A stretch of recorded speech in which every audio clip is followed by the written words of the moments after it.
Hey y'all, I'm going to be continuing reading from my book, The 1900s. Yay! A Family Affair. Child labor involved more than the exploitation of youth. There were stories behind the expressions captured on film by Lewis Hine, stories that fit neither the rationalizations of mill owners nor the fears of reformers.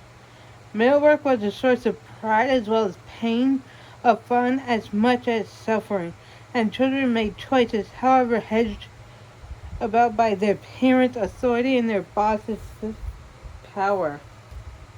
For mill children, life was paced from the outset by the ringing of the factory bell.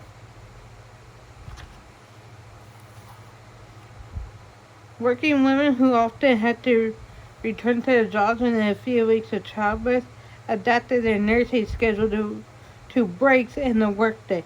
People used to go out, recall Ada Mae Wilson.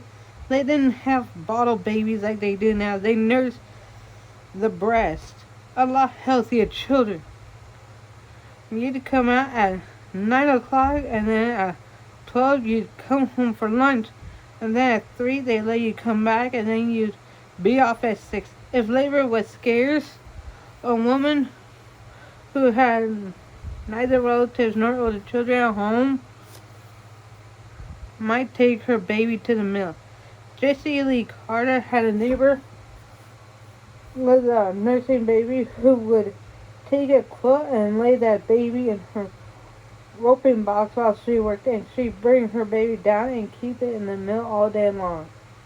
As children got older, the mill was like a magnet, attracting their youthful curiosity and all too soon their labor. Until the 1920s, no barbed wire fences, lock gates, or break-down windows separated the factory from the village. Children could easily wander in and out of the mill, and their first work might be indistinguishable from play. After school and in the summers, Emma Williams accompanied her mother to the mill. I'm sorry I didn't work for the money. I just wanted to work, I reckon. Oodles of kids. All of us used to do it together. We didn't do much, and it was real fun. I guess maybe one reason that it was fun was because that was the only time we got with other children. When we stayed home, well, we stayed home. Most children first learn about factory labor when they tagged along with a parent or sibling, carried hot meals to the mill at dinner time, or stopped by after school. But this casual contact had serious consequences, for on such visits, relatives began teaching children the skills they would need when they were old enough for jobs of their own. Ethel Fawcett carried lunch to her sister. While she was eating, Fawcett explained, I learned how to work her job. I was already learned when I went to work.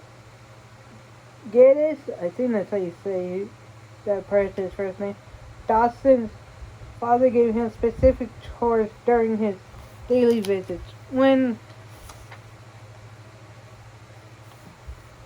I was a little fellow, my daddy was working in the Poinsett Mill. He was a loom fixer. He'd run the weavers' looms through the dinner hour so they could go eat their dinner.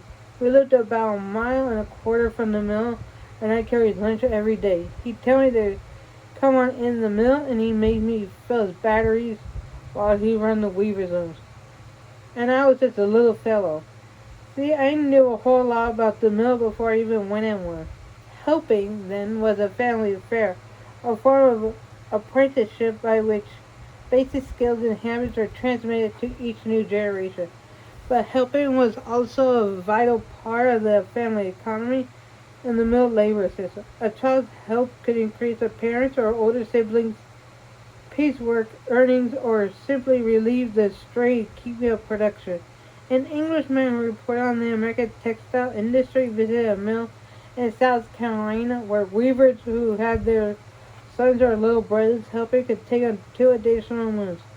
Besides, with parents working 12-hour days in the mills, children often had no place else to go. Owners profited from such family needs.